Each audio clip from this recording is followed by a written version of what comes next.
하자. 자, 이번에 볼 녀석은 사회지문, 독서지문이었고, 선생님이 지난번 총평할 때 이 지문 같은 경우에는 수능 특강에서 어떻게 연기가 됐었는지, 특히 이중차분법에 대해서 그 연계되는 부분들을 보여드렸었습니다. 그쵸?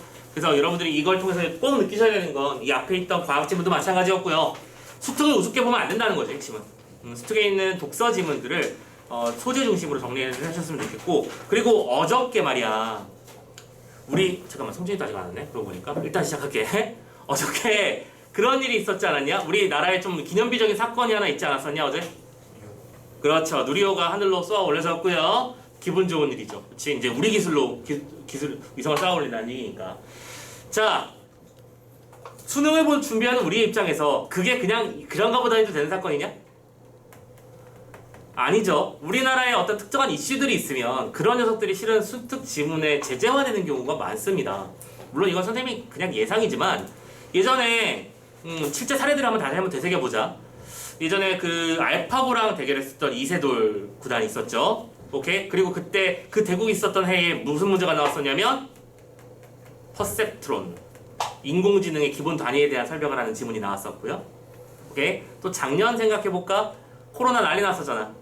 그치? 그리고 코로나에 관련해서 신속 항원 검사에 관련된, 그치? 그 분석하는 지문이 나왔던 거 기억나는지 모르겠어. 자, 누리호가 발사됐어? 아무렇지도 않게 가만히 있을까?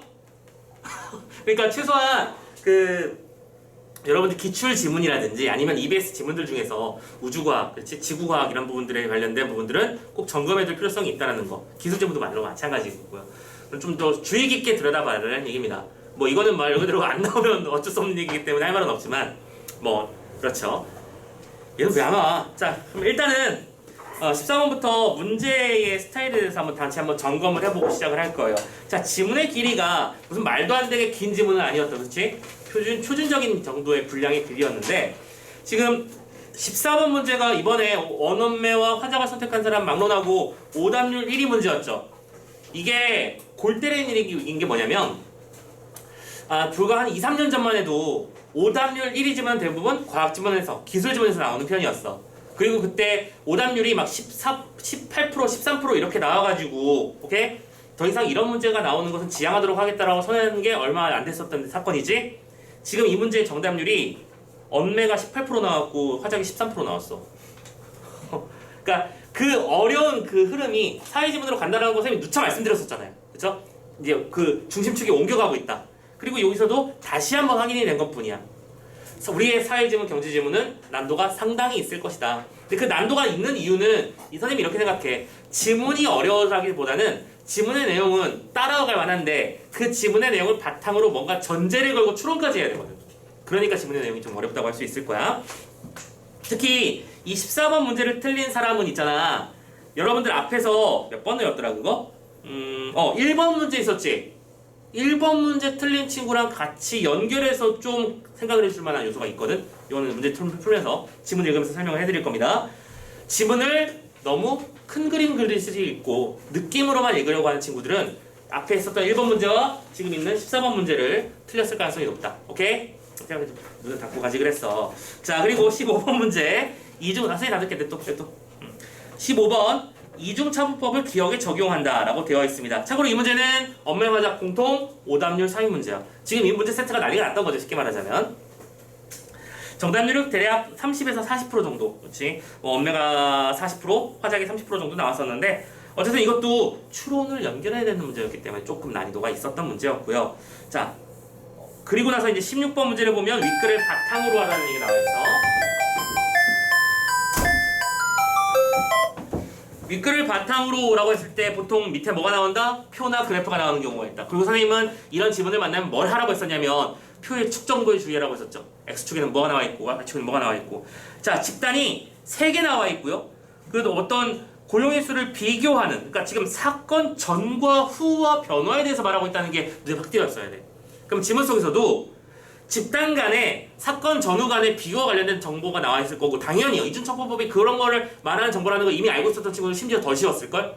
그런 것들을 염두에 두고 문제를 접근하시면 되는 문제였고요. 둘 다 언매화작 기준 5위, 오답률 5위 문제였습니다. 정답률은 39에서 46 정도가 나왔고요. 그리고 놀랍게도 17번 어휘 문제를 틀린 사람도, 그러니까 이 문제를 헷갈려하는 친구들은 많았는데 이 문제도 이따 선생님이 설명을 따로 한번 더 해드리도록 하겠습니다. 지난주에도 질문을 많이 받았거든. 자, 어쨌든 선생님 그 얘기를 빼먹었구나. 지금 14번 문제 같은 경우에는 일치불일치 문제야, 그렇지? 일치불일치 문제 같은 경우에는 어두 부분이나 이 서술어 부분을 좀 주의 깊게 읽어달라고 했었죠. 읽어보면 실험적 방법, 사람을 표본으로 함, 평행 추세 과정, 스노의 연구, 스노는 이런 식의 말들이 나와 있으니까 이런 단어들에 집중해가면서 지문을 정리해가면 되겠구나 라고 생각해 주시면 되겠고요. 오케이? 제법 난도가 있는 지문이었습니다. 그럼 여러분들은 선생님이 설명하는 천천히 설명해드리는 내용을 따라오면서 도대체 내가 뭘 놓쳤던 건지, 그치? 그리고 이 문제를 내가 맞추기 위해서 무슨 노력을 했었어야 되는지를 잘 고민해보면서 따라와 주시기 바랍니다. 오케이? 그냥 듣고만 있지 마시고요. 자, 1분 다음부터 가봅시다. 경제학에서는, 그렇지, 난 이제 경제지문이라고 선언한 거야. 증거에 근거한 정책 논의를 위해 사건의 효과를 평가해야 될 경우가 많다. 자, 사건의 효과를 평가하는 방법은 무엇인가에 대해서 지금 뭐 한 거야? 화두를 제시한 거야, 그렇지? 주제를 제시한 거야. 경제학에서 뭔가 논의를 하려면 이 사건이 효과가 있는가 없는가를 따져봐야 되는데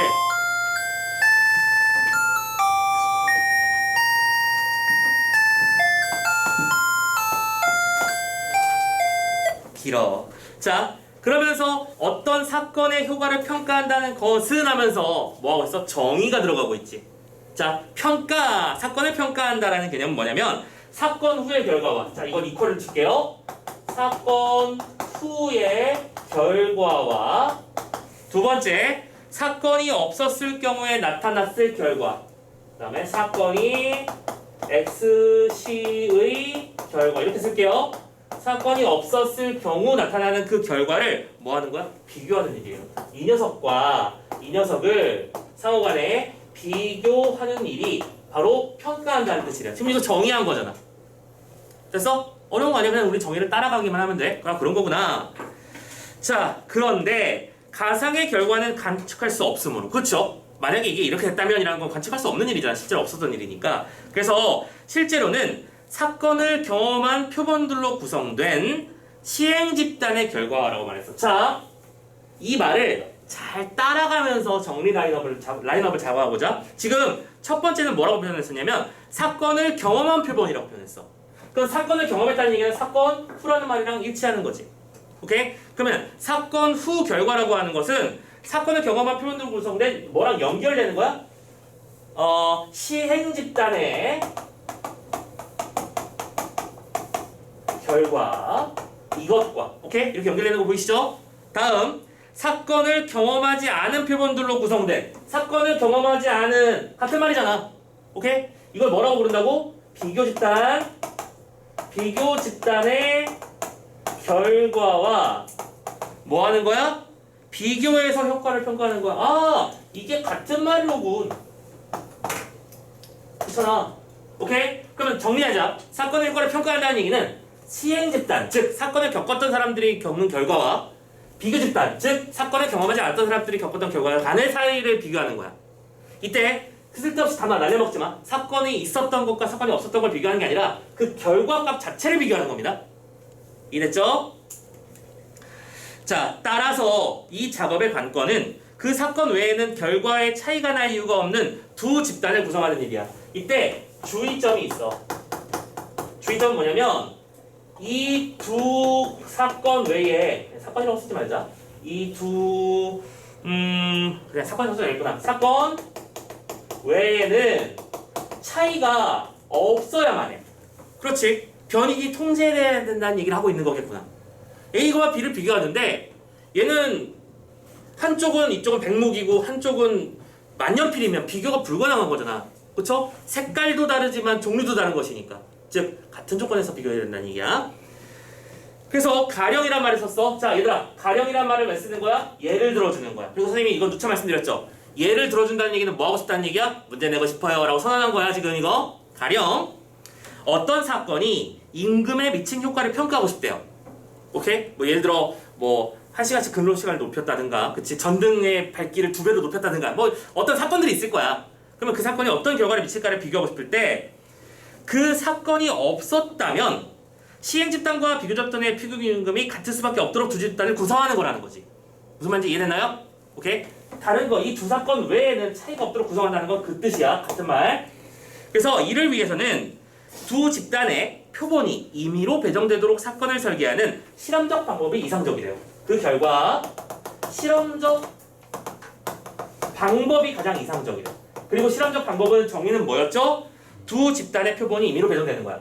두 집단 간의 표본이 임의로 배정되는 것이지. 오케이? 자, 그런데 이거는 지금 방금 뭐라고 했었냐면 이상적이라는 말을 썼어. 이상적이라는 얘기는 가장 훌륭하지만 실제로 이루어질 일은 잘 없다는 얘기겠죠.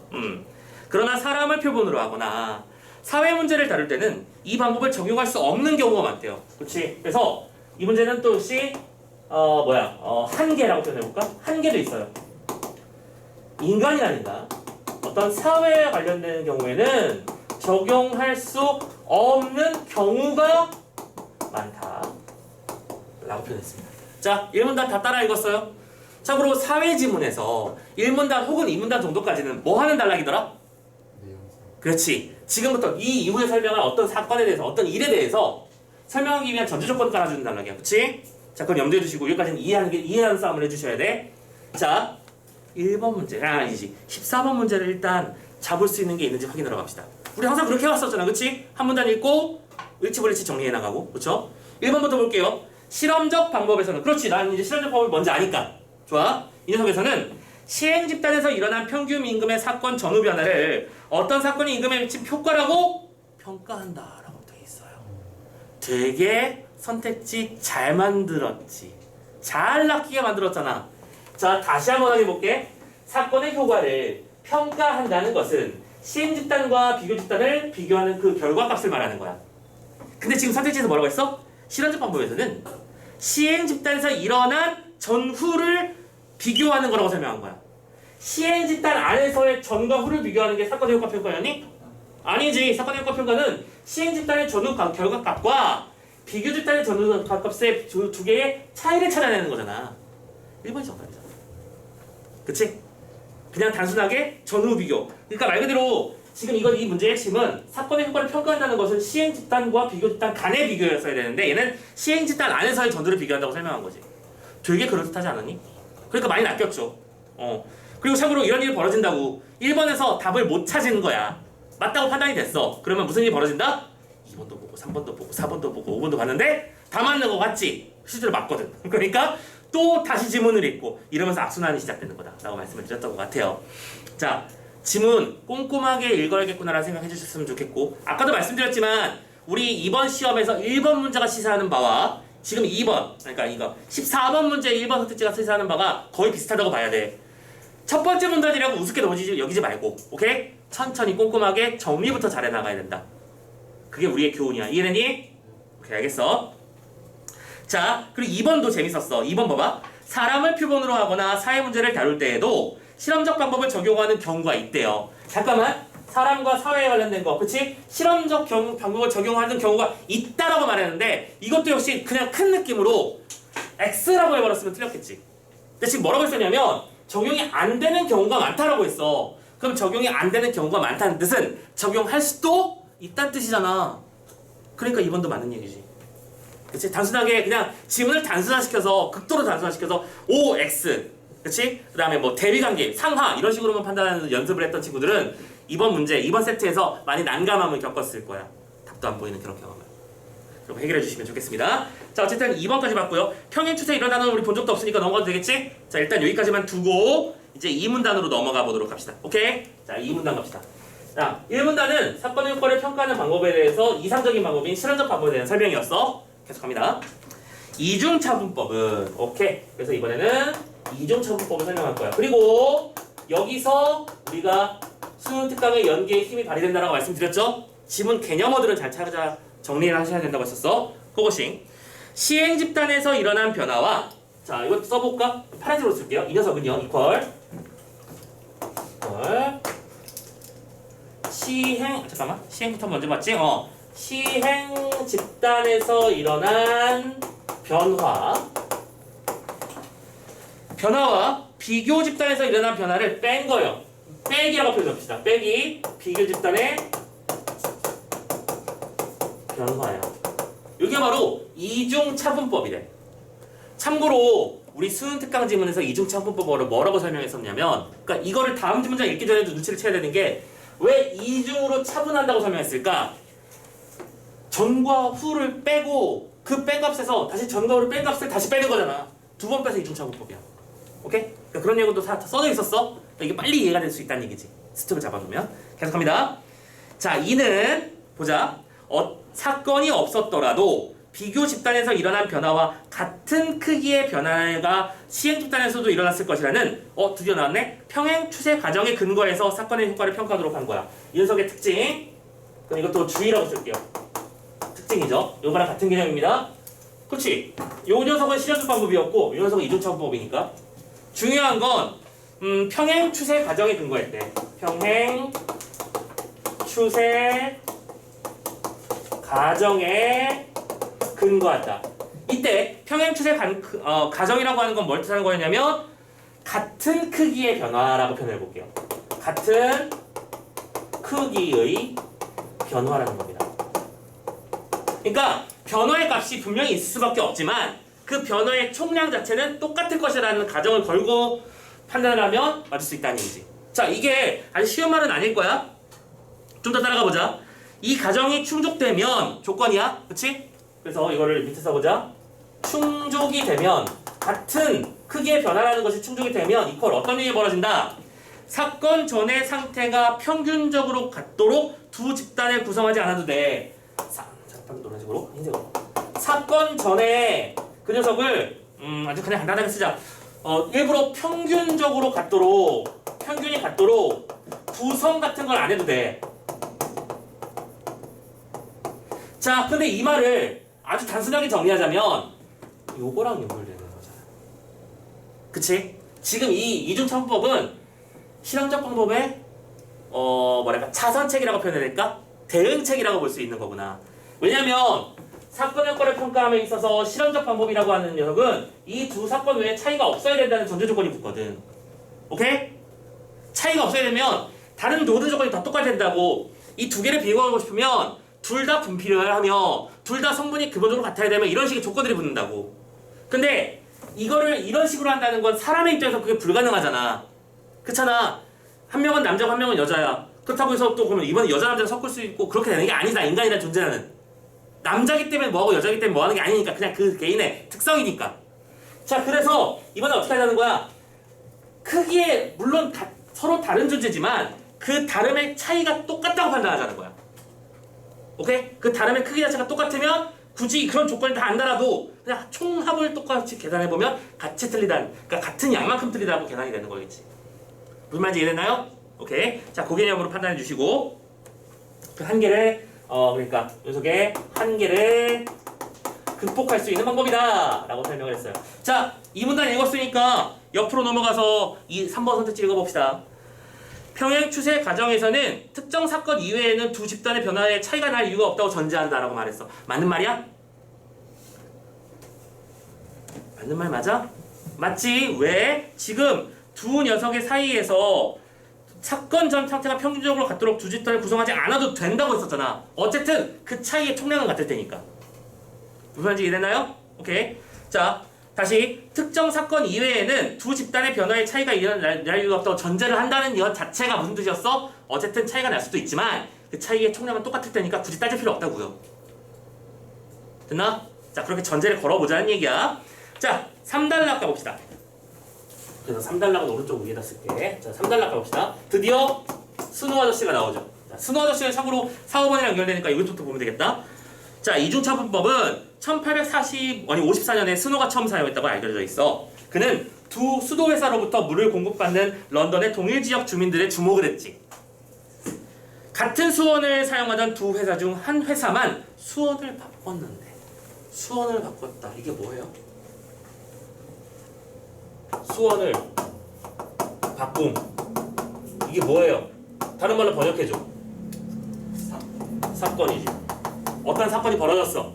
오케이? 그래서 사건이 벌어졌을 때 주민들은 자신의 수원을 모르는 상태였고요.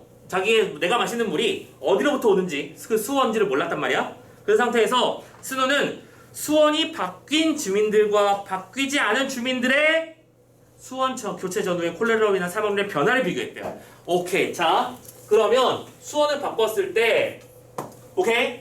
한쪽은 수원을 바뀐 주민이야. 자, 이걸 쓸게. 그 수원을 바꾸는 사건이 있어서 수원이 바뀐 주민이 있고, 같은 회사였지만 수원이 바뀌었다고 해서 모든 걸 다 그렇게 바꾸는 거 아니었겠지, 그치? A 지역만 살짝 바꿔주는 걸 수도 있겠지. 그러면 수원이 바뀌지 않은 주민이 있었다고. 그럼 이 말도 뭐가 돼? 번역이 돼야 되는 거잖아. 이 위에 있는 주민들은 뭐가 되는 거야? 사건을 겪은 존재니까 무슨 집단? 오케이, 시행 집단. 수원이 바뀌지 않은 사람들은 비교 집단. 그래서 그냥 시행 집단에서 비교 집단을 비교하면 되는 거야? 아니지. 이 녀석의 전후 값의 차이를 이 녀석의 전후 값의 차이와 비교하는 거였지. 이해됐어? 그리고 나머지 조건은 다 똑같을 거라고 생각하라고. 이 사람들의 평균적인 건강 상태라든가 이런 것들은 말이야. 오케이? 자, 그러면 결론적으로 콜레라 사망률 변화를 비교함으로써 콜레라가 공기가 아니라 물을 통해 전염된다는 결론을 내렸다. 그럼 유의미한 변화가 있었다는 뜻이겠지. 무슨 말인지 이해됐나요? 오케이? 물을 바꿨더니 실제로 물을 바꾸는 사건이 있었더니 그 사건의 결과로 비교 집단과 시행 집단 간의 차이가 만들어졌다 이거야. 만약에 저기서 차이가 만들어지지 않았다면 콜레라랑 물은 상관이 없는 거지. 이해됐나요? 오케이. 자, 그래서 경제학에서는 참고로 1910년대 최저임금제 도입 효과를 파악하는데 이 방법이 처음 이용되었다. 참고로 여기서 마지막에 스노우가 이거는 그냥 사회와 관련된 문제였고요. 이거를 경제 쪽에서는 최저임금 변동과 관련해서 드디어 첫 번째로 적용하기 시작했다고 했어. 그리고 참고로 얘들아, 눈치 빠른 사람들은 눈치를 빨리 채야 되는 거야. 이 말 왜 했을까? 그렇지, 이걸로 문제 내는 거지. 이렇게 하는 거야 라고 알려준 다음에 니들도 한번 해봐 라고 주는 거야. 이게 바로 문제를 바라보는 센스인 거지. 됐나요? 그래서 마지막 문제였던 몇 번이었더라? 16번 문제가 최저임금제의 비교 문제가 나있던 거야. 오케이? 그냥 주는 문장은 한 문장도 없다라고 말씀드렸어. 자, 3문단 읽었지? 3문단의 내용을 판단해서 자, 4번 선택지를 봅시다. 참고로 이 4번 선택지가 오답 베스트. 그러니까 정답이 13%, 18%가 나왔는데 이 녀석 선택률이 34%야. 답보다 더 많이 부른 친구들. 볼게. 스노의 연구에서 시행 집단과 비교 집단의 콜레라 사망률은 오케이? 사건 후뿐만이 아니라 사건 전에도 차이가 있을 수 있다고 말을 했어. 자, 잘 따져봐. 지금 수원이 바뀐 주민과 바뀌지 않은 주민 간을 이렇게 불렀는데, 그럼 이렇게 지금 여기서 말하는 건 이 값을 따지고 이 값을 따져서 이 두 개를 비교하는 게 아니라 요 녀석과 요 녀석은 어떠냐고 한번 판단을 해보자는 거지. 맞나? 그러면 이때 시행 집단에서의 이전 값과 비교 집단에서의 이전 값이라고 하는 것도 각각 뭐랄까 다를 수 있는 거지. 그 사망률이 고정되어 있는 거야? 아니라고 하셨잖아. 하지만 중요한 건 여기서 판단의 근거는 뭐였냐면 사망률은 그때그때 다를 수 있지만, 그치? 그럼에도 불구하고 그 밖에 다른 변인들은 결국 변화의 총량은 똑같다라고 판단하려는 게 기준이었었고 전제였으니까. 되셨나요? 오케이.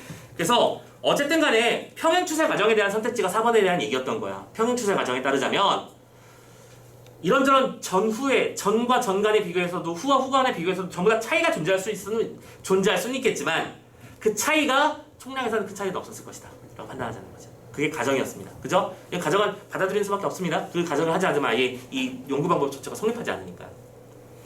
4번 해결했죠? 자, 마지막 5번. 그래서 수노는 수원이 바뀐 주민들과 바뀌지 않은 주민들 사이에 공기의 차이는 없었을 거라고 봤을 거야. 이건 당연한 얘기잖아. 아까 말했잖아. 그 외의 변이는 고려하지 않는 거였으니까. 맞지? 공기까지 통제할 수 없잖아. 공기 질이랑 그 사람들의 하루 일과랑 그다음에 그 사람의 시력이랑 그 사람의 하루 물 마시는 양이랑 이런 다 통제할 수가 없다고. 그냥 그걸 다 봤다고 치자는 거지. 자, 오케이. 제일 어려웠던 문제지만 어떻게든 한번 풀어봤습니다. 14번 문제. 일치불일치 문제는 꼼꼼하게 따지는 싸움을 좀 해주셔야 된다. 알겠지? 얼렁설렁 느낌으로 풀면 큰 코 다친다는 걸 다시 한번 보여줬어요. 자, 이제 두 문단 마저 읽고요. 마무리 한번 지어볼게요. 4문단부터 이어서 가보도록 합시다. 자, 그래서 4문단. 평행 추세 과정이 충족되지 않는 경우에 라고 말했어. 자, 그러면 이때 이중차분법에서 제일 중요한 건 이 평행 추세 과정이 충족돼야지만 한다는 조건을 걸고 갔던 거잖아. 그렇다면 이 평행 추세 과정이 충족되지 않는 것에 대해서 한번 정리를 좀 해보자는 얘기겠지. 가봅시다. 그런 경우에 이중차분법을 적용하면 사건의 효과를 잘못 평가할 수밖에 없게 된대요. 그렇지? 그러면 이때는 평가에 오류가 발생할 수밖에 없다. 그러면서 기억에 사례를 줬지. 그리고 이 문제가 몇 번 문제? 그 옆에 있던 그렇지 15번 문제가 되는 거죠. 그러면 이 문제를 풀 생각하면서 비교 작업해주면 되겠다. 그쵸? 꼼꼼하게 읽자. 천천히 잘 이해하면서요. 예컨대 그래 가령 예를 줬어. 설명 들어가는 거야. 어떤 노동자 교육 프로그램의 고용 증가 효과를 평가하고 싶대요. 사건이 나왔네요. 지금 기업에서의 사건은 뭐죠? 노동자 교육 프로그램을 진행한다. 오케이? 이게 사건이야. 그리고 이 녀석이 진짜로 효과가 있는지 없는지는 변화의 폭을 봐야해서 알 수 있는 거겠지. 그치? 사건을 진행하기 전과 후, 그 사건을 진행하지 않은 사람들 전과를 비교했을 때 차이가 발생하면 효과가 있다라고 말할 수 있겠지. 맞지? 계속 평가하는데 일자리가 급격히 줄어드는 산업에 종사하는 노동자의 비중이 비교 집단에 비해 시행 집단에서 더 큰 경우. 자, 정리하자. 시행 집단이 있고 VS로 쓸게. 비교 집단이 있어. 이때 어느 쪽이 시행 집단 쪽이 일자리가 급격하게 줄어드는 산업에 종사하는 쪽이라는 거야. 자, 이쪽의 특징이 뭐냐면 일자리가 급격하게 줄어드는 특징을 가졌다고 쳐보자고. 그러면 여기서 우리가 염두에 둘 상황은 뭐냐면 여기서도 노동자가 예를 들어 100명이 있어. 여기도 100명이 있단 말이야. 그 정도는 같이 비교를 하겠지. 무슨 말인지 이해됐죠? 즉 노동자 교육 프로그램을 이수받은 100명과 이수받지 않은 100명의 있던 전후값의 차이를 비교해야 되는데 문제는 일자리가 사라져버린 거야. 그럼 이거는 뭐야? 결론적으로 표본의 수가 줄어드는 효과를 가지게 되겠지. 100명을 교육시켰는데 50명이 교육을 받았지만 없는 사람이 돼버린 거야. 무슨 말인지 이해됐어? 자, 그렇게 되면 평행 추세 과정은 당연히 충족되지 않겠지. 그렇지. 이 과정 자체가 충족될 수 없다는 거야. 이게 이 말이었다고. 이게 바로 뭐야? 추론인 거죠. 우리가 해야 되는 추론은 이거였던 거야. 오케이? 시행 집단의 표본이 유의미하게 바뀌지를 못하고 있는 거죠. 고정되지 않으니까. 자, 그렇다고 해서 집단 간 표본의 평균 유사성을 높이겠다고 사건 이전 시기의 시행 집단의 비교 집단을 설정하는 것이 평행 추세 과정의 충족을 보장하는 건 아니야. 자, 그런데 이거를 커버해 보겠다고 시행 전과 비교하는 것은 완전 쓸데없는 일이라고 말하고 있는 거지. 왜? 시행 전과 시행 후를 비교하는 건 아까 우리 1번 문제에서 봤었잖아. 그거는 비교하는 건 뭐냐 이중차분법의 그 대상 자체가 아니고 사건을 평가하는 올바른 방법 자체가 아니니까. 이해됐나요? 자, 그래서 예컨대까지 한 번 더 썼네. 고용처럼 경기 변동에 민감한 변화라면 집단 간의 표본의 통계적 유수성보다 변화 발생의 동시성이 이 과정의 충족에서 더욱 중요할 수 있기 때문이래. 다시 한번. 통계적인 유수성보다 변화가 발생하는 동시성이 더 문제가 될 수 있다고. 그러니까 얘 때문에 이 조건을 보고 그 결과를 봐야 되는데 얘랑 동시에 얘가 일어나서 얘 때문에 바뀐 거면 변이 통제가 안 된 거잖아. 무슨 말인지 알겠죠? 자, 그 말을 하고 있었던 거고 한 문단밖에 안 남았으니까 그냥 마무리 해버리고 지문 문제 풀어갈게요. 자, 맞아. 5번 문단. 그래서 결론은 뭔데?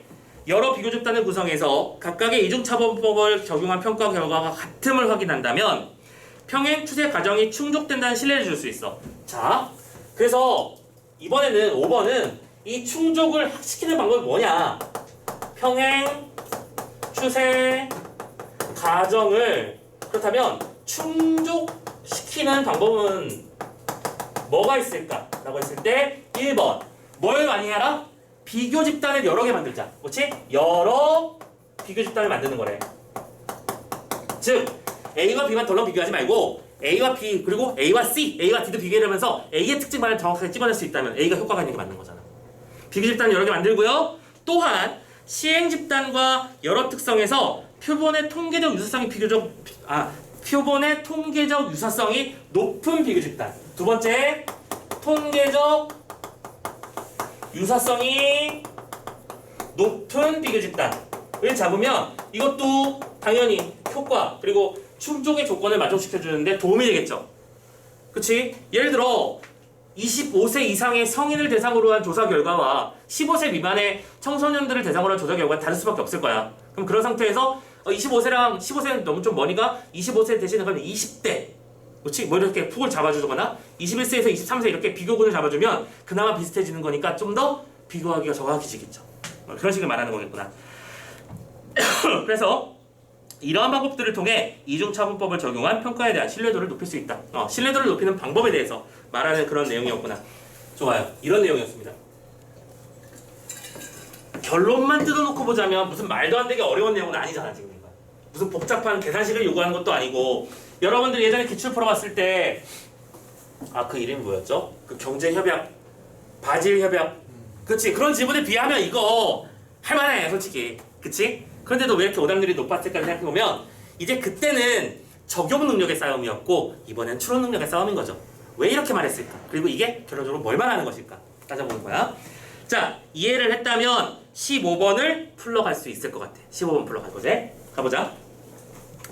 이중차분법을 기억의 상황에 적용하는 거야. 기억의 상황이 뭐였던지 기억나시죠? 방금 했던 얘기입니다. 노동조 교육 프로그램의 시행 결과에 따른 평가를 해보고 싶은데 문제가 뭐였어? 시행 집단 쪽의 일자리가 너무 많이 줄었어. 자, 그럼 봐봐. 자, 프로그램이 없었다면 이라고 말했어. 자, 프로그램이 없었다면이라는 건 무슨 뜻이야? 다른 말로 번역해줘. 프로그램이 없다는 건 무슨 뜻이야? 비교 집단에서. 있잖아. 상황을 벌어지지 않은 거니까. 자, 다시 이렇게 말해도 되겠지. 사건이 없다면, 오케이? 사건이 없었다면 시행 집단에서 일어났을 고용률 증가는 비교 집단에서 일어난 고용률 증가보다 클까 작을까를 따져보자. 자, 지금 생각을 조심해서 해야 되는 건 단순히 고용을 하는 게 아니고요. 우리가 지금 하고 싶은 일은 뭐냐면 이름이 뭐였어? 노동자 교육 프로그램의 효과를 판단하고 있는 중이라는 그 전제는 잊으면 안 돼. 오케이? 그러면 그 녀석을 교육을 받은 사람 쪽에서 고용률이 증가됐을까? 아니면 고용을 받지 않은 쪽에서의 고용이 증가됐을까? 이거 비교해보는 거잖아. 맞나요? 그러면 시행 집단에서의 고용률 증가는 비교 집단에서 일어난 고용률 증가에 비교했을 때 클까 작을까? 크다고? 다시 시행 집단 쪽은 일자리 수가 급격히 줄었다고 했어. 오케이? 즉 이쪽은 예를 들어 그냥 단순하게 100명이 있었어. 100명 중에 극단적으로 50명이 날아갔다고 치자. 그러면 그 50명이 어쨌든 고용이 됐겠지. 50명 중에 고용한 비율을 생각해봐. 어쨌든 절대수가 줄었으니 비교 집단은 100명 중에서 아무도 교육을 받지 않았지만 누군가 고용이 되는 거잖아. 이거랑 비교하는 거잖아. 그러면 어느 쪽이 더 많은 거야? 비교 집단이 더 많은 거지. 무슨 말인지 이해됐어? 비교 집단 쪽은 이미 100명이라는 대상이 있어. 그 100명 중에서 고용률을 평가해야 돼. 근데 이쪽은 100명 중에 50명밖에 안 남았는데 그 50명의 고용률을 평가한다면 누가 이길 수밖에 없을까? 일반적으로 이쪽이지. 그래서 작다라는 말이 나오는 거야. 무슨 말인지 이해됐나요? 오케이. 그래서 비교 집단에서 일어난 증가보다 작을 것이지. 됐나? 계속. 그러므로 기억에서 이중차분법을 적용해서 평가하면 이미 틀린 거야. 이건 틀린 거야. 틀려버렸는데 평가한 집단의 적용해서 평가한 프로그램의 고용 증가 효과는 평행 추세 가정이 충족되는 비교 집단을 이용하여 평가한 경우보다 이것도 뭐예요? 이 상태에서의 비교와 평행 추세 가정이 그러니까 뭐예요? 이 일자리가 급격히 줄어든다는 조건이 없는 그런 녀석이랑 비교했을 때 이 녀석은 그 녀석에 비해서 클까 작을까? 당연히 작지. 얘는 아까 계속 얘기했지만 작은 상태잖아. 기본적으로 근원수가 작다고요. 무슨 말인지 이해됐나? 오케이. 작을 수밖에 없다. 둘 다 작다라고 하는 5번이 정답인 거죠. 참고로 이 문제 정답률이 이렇게 돼 있어서 10%, 12%, 11%, 26%, 41%. 그러니까 일단은 앞쪽에 작다는 최소한 50%, 60%까지는 찾아낸 것 같아. 절반수는 앞쪽에 작다를 찾아냈어. 근데 뒤쪽에 이 크다 작다를 판단을 잘해야 되는 거야. 오케이? 요 녀석이랑 비교하는 거 싫었으니까. 15번 문제 판단 끝냈고요. 자, 이제 16번 문제로 넘어가서 마무리 작업해볼까요? 자, 밑그래 바탕으로 보기를 이해해봅시다. 자, 보기에 뭐가 블라블라 써져 있는데 이 블라블라가 각각 뭘 의미하는지 정리를 잘해야 될 것 같아. 자, 참고로 지금 앞에 이 부분을 살짝 지우고 설명을 한번 들어가 볼까요? 이 부분만 살짝 지울게요. 아래의 표는 S국가의 P주와 그에 인접한 Q주에 위치한 식당들을 1992년 1월 초 그리고 12월 말에 조사한 결과 일부입니다. P주는요 92년 4월 최저임금을 시간당 4달러에서 5달러로 올렸고요. 자, 지금 이거의 주안점인 키워드는 뭐다? 최저임금의 인상이라고 하는 뭐예요? 사건이야. 그치? 그리고 그 사건에 따른 변화 추이를 판단해야 돼. 우리는 이때 중요한 건 첫 번째 PC와 QC를 비교했을 때 PC는 상대적으로 무슨 집단? 시행 집단이고 QC는 비교 집단이 되는 거를 바로 이해할 수 있어야지. 왜? PC는 올렸고 QC는 안 올렸으니까. 이해했지? 사건이 일어난 쪽 일어나지 않은 쪽. 다음 계속 P주 저임금 식당들은 최저임금 인상 전에는 4달러 임금을 지급했었고 최저임금 인상 후에 임금이 상승했어. 즉 이때 다시 한 번 더 불려 들어간 거야. PC의 저임금 식당들은 전에는 낮았는데 나중에 올렸으니까 무슨 집단? 시행 집단이라는 거야. 밑에 쓰자. 이쪽은 시행 집단이야. 그런데 P주의 고임금 식당들은 이렇게 쓰자. 잠깐만. 선생님 PC라고 했었구나. P주였구나. 귀찮게 되었네요. 자, P주였죠. P주, Q주. P주, Q주. P주 고임금. 자, P주에서 고임금을 주던 식당들은 이미 최저임금 인상 전에도 5달러 이상을 주고 있었기 때문에 굳이 인상을 하지 않았고 최저임금이 인상 후에도 임금 상승하지 않았어. 변화가 없는 것이니까 이쪽은 무슨 쪽? 비교 집단이로구나 판단되셔야죠. 오케이? 자, 이때 최저임금 인상에 따른 임금 상승이 고용에 미친 효과를 평가한다고 쳐보겠대. 자, 그러면서 표가 나왔습니다. 자, 집단 P저, P고, Q 이렇게 쓸게요. 간단하게. 그리고 표에 나와 있는 건 사건 전, 사건 후, 그리고 그 비교값이야. 자, 숫자는 여기 나와 있는 거 그냥 그대로 활용을 해봅시다. 그래서 우리는 지금 이게 해야 되는 게 뭐냐면 이게 이해가 되는지를 판단해 보는 거야. 자, 첫 번째 1번부터 가보자. 최저임금 인상 후에 시행집단에서 일어난 변화는이라고 했어. 자, 지금 이게 시행 비교이면 시행 비교이지. 그치? 그리고 왜 표 항목에 3개가 있었을까? P저가 뭐였지? 시행 집단. P고는 비교 집단. 얘도 비교 집단인 거야. 그리고 참고로 여기서 비교 집단이 2개 이상 있는 경우는 왜 그런 거지? 지금 이거랑 이걸 시킨 거잖아. 비교 집단이 여러 개 둠으로써 신뢰도를 높이는 방법이었던 거죠. 비교 집단 여러 개 둔 거야. 그리고 이때 숫자 쓸까 그냥 귀찮더라도 잠깐만 쓸게요. 19.6, 20.9.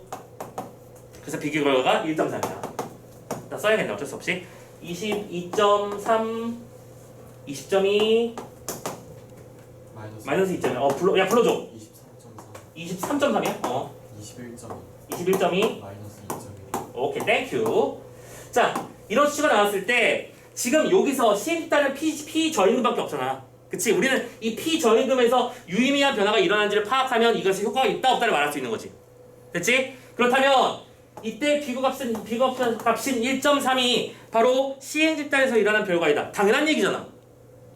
그치? 시행집단이 P 저임금 집단이니까. 됐죠? 1번 오케이. 2번 시행집단과 비교집단의 식당들이 종류나 매출액 등의 여러 특성에서 통계적 유사성이 높을수록 신뢰도가 높아진대. 여러 특성에서 통계적 유사성이 높을수록 신뢰성은 높아진다. 됐지? 2번도 오케이잖아. 그냥 우리는 이해만 하면 되는 거였잖아. 오케이? 자, 3번 갑니다. 비교 집단을 Q로 한번 해보겠다. 이걸 비교 집단으로 잡겠습니다. 그렇게 한다고 했을 때 이중차분법을 적용하면 시행 집단에서 최저임금 인상에 따른 임금 기원 상승의 고용효과는 3.4명 증가로 평가될 거래요. 근데 이중차분법이 아까 뭐 하는 거였더라? 시행 집단에서의 변화에서 비교 집단의 전환을 빼는 거라며. 빼면 되지. 그러면 시행 집단은 1.3이고 비교집단은 요걸 작성했으니까 마이너스 2.1인데 이걸 다시 빼야 되잖아. 그럼 뭐 해야 돼? 이건 국형쌤도 한다. 더 해야지. 그래서 마이너스를 다시 마이너스하면 플러스지. 아 근데 나는 솔직히 이게 아직도 이해가 안 된다. 이게 머리로는 이해가 돼. 무슨 말인지 이해는 됐어. 아니지. 마음으로 이해됐다고 해야 되나? 아니 그러니까 마이너스하고 마이너스를 합하면 플러스가 된다는데 야 마이너스에 마이너스가 있을 수가 있는 거야? 난 누가 거기부터 좀 나의 궁금증을 해결해 줬으면 좋겠어. 마이너스에 마이너스가 있다고? 벽을 다 만들어내고. 수학의 세계는 너무나 어려운 거. 그렇지? 이 수학자들에게 경의를 표합니다. 진짜 나는 이걸 따라가는 것 자체가 너무나 힘들어 진짜. 마이너스의 개념을 만들어내고 소수의 개념을 이렇게 정리하고 이런 걸 보면 대단한 사람들인 거야. 아무튼 그건 내 알 바 아니고 그냥 더하면 된다는 거 알았으니까 두 개를 더하면 몇이 되죠? 3.4네. 3.4잖아. 그러니까. 오케이? 얘들아 경제지문이나 과학지문 이런 데서 수식이 나왔는데 그 수식이 덧셈, 뺄셈, 곱셈, 나눗셈 즉 사칙연산에 해당하면 뭐 하면 된다? 하면 될 거야. 사칙연산까지는 다 나온다. 그러니까 선생님도 풀 수 있는 거지. 다행히. 가끔 선생님은 골 때리게 하는 문제는 분수의 덧셈과 뺄셈. 진짜로 까먹거든요. 선생님이 한번 얘기한 적 있지 않았었나? 그 카메라 초점 문제가 한번 나왔던 적이 있는데 i분의 1과 f분의 1을 더하면 1이 된대요. 아니 이게 뭐였지? 아무튼 x분의 1인가 이렇게 되는데 이때 i 값을 주면 f 값이 뭐냐고 물어보는 거야. 어떻게 하더라 이거? 그래서 막 머릿속에서 여기부터 흔들리는데 진짜 괴로웠던 기억이 나네요. 니들은 선생님보다 낫잖아. 그치? 할 수 있을 거야. 선생님도 아는 건데 뭐. 자, 3번까지 아니라는 거 확인했습니다. 맞다고 하는 거 확인했습니다. 4번 갈게요. 자, 비교집단의 변화를 피주 고임금 식당들의 1992년 1년간의 변화로 파악할 경우보다 잠깐만 여기까지는 그냥 지금 여기서 했던 게 몇 년이었죠? 1992년 1월부터 12월 사이의 비교였잖아. 그러니까 이거보다 시행집단의 1991년 동안의 1년의 변화로 파악하면 더 신뢰가 더 높아지는 거니? 아까 분명히 뭐라고 했었냐면 어디서 썼어? 너 안 썼냐 또? 지웠나봐. 뭐라고 했었냐면 그 이전이랑 비교하는 건 바보짓이다. 오히려 충족되지 않는다고 했었던 그 질문이 있었잖아. 지금 그 질문을 이용한 거지. 오케이? 그러니까 시행집단 안에서의 그 이전과 비교하는 것은 충족하는 조건이 아니다. 그 안에서 비교가 나와야 된다. 됐죠? 정답이 4번입니다. 오케이? 자, 마지막 5번. 비교집단을 Q로 택하든 P고임금으로 택하든 간에 중요한 건 그 비교집단에서 일어난 변화가 동일하다는 사실은 신뢰도를 높이는 거야. 왜냐면 두 개를 또 해봤을 때 그러니까 1번 P 빼기 P 그러니까 P 저 빼기 P 고의 상황과 P 저 빼기 Q의 상황이 값이 똑같다는 얘기야. 그러면 비교집단으로 충분히 기능하고 있다는 얘기였고 시행집단 효과를 충분히 확인할 수 있는 신뢰도가 높아졌다는 뜻이 된다는 얘기지. 이랬죠? 그래서 그 결과 신뢰도를 높인다 5번도 맞는 말이 될 것입니다. 자, 덧셈 뺄셈 빼라고 했으니까 나는 뺐어요. 됐죠? 그것만 할 줄 알면 된다 라고 말씀드리면서 16번까지 마무리 지었고요. 자, 이제 대망의 17번. 27번은 도대체 어떻게 하면 좋을까 선생님도 고민이 많아서 어떻게 설명을 하면 좋을까. 자, 일단은 하나씩 정리를 해나갈게. 우리가 정말 어휘 문제에서 많이 흔들리고 있구나라는 걸 다시 한번 느끼면서 자, 참고로 1번 A부터 보자. A가 뭐였냐면 참고로 이렇게 어휘 문제 같은 경우에는 서술어 문제가 나오는 경우 있지. 이 선생님이 이 서술어 문제를 푸는 키워드가 뭐라고 했었는지 기억나? 데리고 오는 날. 그건 한자어이고 한자어는 다른 애고 그건 한자어고. 자, 서술어의 문제 경우에는 데리고 오는 애 다니는 라고 표현하잖아. 이걸 좀 있어 보이는 말로 바꾸면 필수 성분. 그 단어가 함께 존재하는 조건들. 오케이? 예를 들어 A에 나다가 있어. 그 나다가 그냥 나다였어? 뭐가 나는 거였죠? 차이가 나다였지? 그럼 차이가 나는 건 차이가 발생했다는 개념 정도로 우린 바꿔서 이해해 볼 수 있는 거야. 그쵸? 그러면 차이가 나는 건 차이가 발생하는 개념이야? 근데 신문에 나는 건 신문이 발생하는 거야? 아니잖아. 같은 말이 아니잖아. 이랬지? 같이 데리고 온 아이를 가지고 비교해 본 겁니다. 1번 때. 2번 수원을 바꿨대요. 수원을 바꾸는 건 뭐 하는 거야? 수원을 영어로 표현하면 change 한 거야. 이래서 그러면 생각을 바꾸는 것도 똑같이 뭐 한 거야? 생각을 change 한 거네. 둘 다 바꾼 거잖아. 맞지? 다만 선생님이 예전에 알려줬던 키워드 중에 이런 걸 생각했던 사람이 있을 수도 있어. 선생님 이런 단어를 볼 때는 그 대상이 관념적 용어인지도 선생님 구분하라고 하시지 않았었나요? 오케이? 자, 그렇다면 2번을 두고 가보는 거야. 두고 나머지 3, 4, 5번은 정확하게 정리를 해보자. 3번 결론을 내리다야. 자, 결론을 내리다는 결론은 어떻게 한 거야? 뭔가를 판단하는 거지. 결론 내리는 거 판단하는 거야. 난 이렇게 해야지 라고 판단한 겁니다. 됐죠? 그럼 판단하는 개념으로서 결론을 내리다랑 건조주의보를 내리는 거는 이게 판단하는 거야? 건조주의보를 내리는 건 건조주의보를 판단하는 개념이 아니라 뭐 하는 개념이야? 알림, 보도 이런 거잖아. 알려주는 기능을 하는 거랑 판단하는 건 다른 거지. 그래서 3번은 같은 말이 아예 아니야.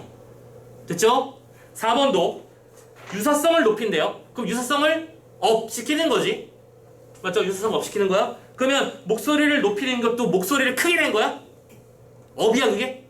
아니지. 이건 목소리를 높였다는 무슨 뜻이야? 강하게 주장하다는 뜻이잖아. 같은 말이 아니지. 마지막 5번 가능성을 줄이다 나왔어. 가능성을 줄인대. 뭔가 가능성을 줄이다는 말을 다른 말로 대체할 말이 떠오르지도 않네요. 가능성을 줄이는 거랑 오늘 이만 말을 줄이겠습니다. 말을 줄이는 거 같은 말이게? 아니죠. 이건 완전히 같은 말 자체가 아니잖아. 답이 될 수 있는 녀석은 2번밖에 없었던 거지. 다시 한번 따져봐. 그죠? 자, 대치시켜보는 것 그리고 데리고 오는 단어랑 함께 생각해보는 것. 이 두 가지를 복합적으로 접목시켜서 문제를 풀어와 주시길 바랍니다. 아시겠죠? 자, 여기까지 해서 이번 문제 세트에서 가장 어려웠던 지문이라고 알려져 있는 그 세트 한번 풀어봤습니다. 자, 자기가 풀어봤던 문제 그리고 자기가 읽을 당시에 내가 어떤 부분을 놓치면서 읽었는지도 꼭 점검해 주시길 바라면서 이 지문 설명 마치겠고요. 자, 마지막으로 저 뒤에 있는 미스터 박 하나만 더 해놓고 마무리 지으면 될 것 같습니다. 자, 쉬어갈게요.